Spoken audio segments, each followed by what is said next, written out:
Howdy! Today I will be telling you what I've learned about the Corgiminian culture. In this slideshow, I will just be going over what the culture is as a whole, how they find their identity, what they eat, how they communicate, all that types of stuff.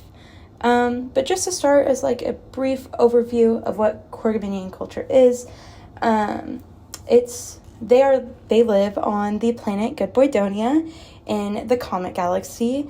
This community is surrounded by dense enchanted trees, large mushrooms, and many fairy-like creatures. They love to spend their days lounging around lagoons and chasing down pesky squirrels. As for their identity and what they find their value in this culture, they decorate themselves by shaping the hair around their bottoms into hearts and attaching adornments that represents the greats of their society. The typical ideal body standard in Corgiminian culture is the shorter and the fluffier the better. They really idolize the look of short legs and long torsos within their community. And there are two genders, but there isn't much of a difference between the two and the roles they have, except for the female corgis give birth to the pups. But they find a lot of their identity within their families, or their packs as they call them, and they will do anything to protect the fellow corgis that they love.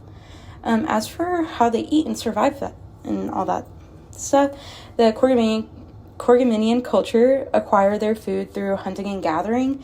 They mainly seek out squirrels and large watermelon plants. And these watermelons are so big that they're able to feed the entire pack. And so when they find those, it's a good day. However, they can't always find them. But they also love gathering strawberries, bananas, and scraps fallen from the sky. They have a special holiday where once a year they celebrate Cooper Trooper the Great. They also, they do so by going to the Tree of Treats and feasting. While they're celebrating this feast, they chase each other around, compete in races, and go for swims in mythical lagoons. And they call this day the Festival of the Coop. As for how they communicate with one another, they communicate through barks, and they have different pitches that correlate with emotion and concern. Typically, the higher the pitch, the better, unless there's a slight growl or grovel in their voice. Then that's a signal to let the other corgis know that they need help. It also tends to mean that a squirrel's been spotted nearby. They also communicate through the movement of the ears to express love and humility. They tuck their ears back and raise their eyebrows. It's honestly adorable. They have a written language, but it's seen as sacred and is only used to honor Cooper Trooper the Great. During the Festival of the Coop, they dip their paws into blue and yellow colored paints that they make from fruits that they've gathered and such, and they create a large mural on a smooth boulder, and they do this to show respect to Cooper Trooper. The colors blue and yellow are symbolic, and they typically mean symbols of friendship and love, and corgis love to express themselves through the creative art of dancing and singing howl songs. And as for their home life and their families, they tend to live inside of large mushrooms that they've carved their homes into. The pack all lives in the same area, but each family or litter has their own home. So a family includes a mother and a father corgi along with their pups or their litter.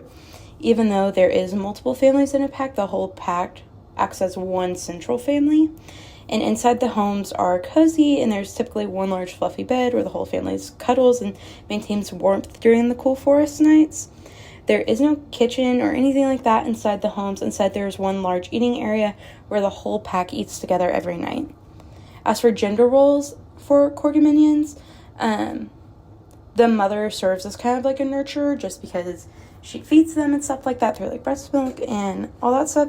But as they grow, their father takes them to teach them how to hunt and gather, while the mothers get to spend time hunting and gathering on their own.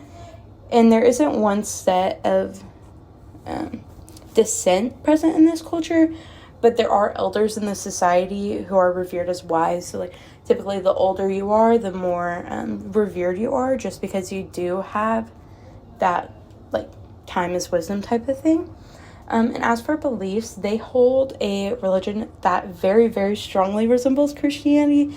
They believe in a higher being or God that was eternally separated from them because they chose to stray away from what they were called to do out of rebellion. And even though they rebelled against God, he sent down his son, who is fully Corgi and fully God. The Son of God saved the Corgis from self-destruction and grants them eternal life if they love and follow him. They partake in a religious ritual where they celebrate the Son of God's sacrifice, Keister. The sacred item is a cross-like totem that represents the Son of God. As I've mentioned before, there is a secular holiday that they celebrate, which is the Festival of the Coop. This holiday is in remembrance of Cooper Trooper, who led the Corgiminians in the fight against large vultures in the sky. The vultures would terrorize their villages and prey on young pups, and Cooper Trooper fought valiantly against the vultures and devised a plan to slingshot acorns and rocks at them. His honor and bravery against the vultures is revered universally between all Corgiminian creatures. And as for their economy and their morals and laws, for their economy, the jobs that they have is hunter-gatherer. That position is chosen by the Corgi themselves, so men can gather and women can hunt, and it's just kind of preference that they get as they grow older. And there's no modern form of currency or markets. They simply aid each other and live off the land and the resources provided by it. They tend to give gifts of flowers picked up from enchanted fields, as well as their favorite toys to the Corgis they love most. They do exchange items, but there's no regulation. Instead, it's the equivalent of giving a cup of flour to your neighbor and in return doing the same for them if they ever need you to. The economy is based around friendship and mutual respect.